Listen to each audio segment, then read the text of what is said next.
இன்னைக்கு ஈவினிங் அம்மா இந்த அழகி சீரியல் பார்த்துட்டு இருந்தாங்களா, இதில் நான் ஒரு வினோதமான விஷயத்த நோட் பண்ணேன். இங்கே பாருங்களேன். ஒன்றும் இல்லை, தலைவலிக்கு தான். இங்கே பாருங்க, அவங்க பேசும்போது ஒரு மாதிரி ஹஸ்கி வாய்ஸில் பேசுகிற மாதிரி இல்லை.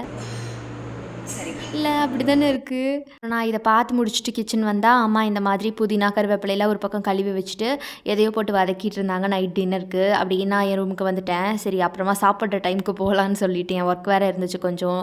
அப்புறம் முடிச்சுட்டு வெளியில் போய் பார்த்தா இந்த மாதிரி இட்லி அம்மா ஆட்டி வச்ச மாவுலேயே சுட்டுருந்தாங்க. அப்பாவும் கரெக்டாக வரவே இந்த மாதிரி சாப்பிட உட்காந்துட்டோம். 2 சூடான அவி பறக்கிற இட்லியோட இந்த புதினா சட்னி அம்மா போட்டு வதக்கிட்டு இருந்தாங்களே எதையோ, அது இந்த புதினா சட்னிக்காக தான்.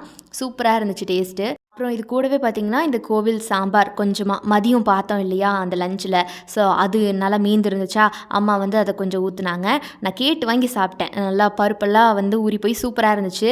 நல்லா திருநெல்வேலி அல்வா மாதிரி இறங்குச்சு இட்லி இந்த 2ஓட காம்போவோட. இன்றைக்கி டின்னர் இந்த மாதிரி சூப்பராக போச்சு.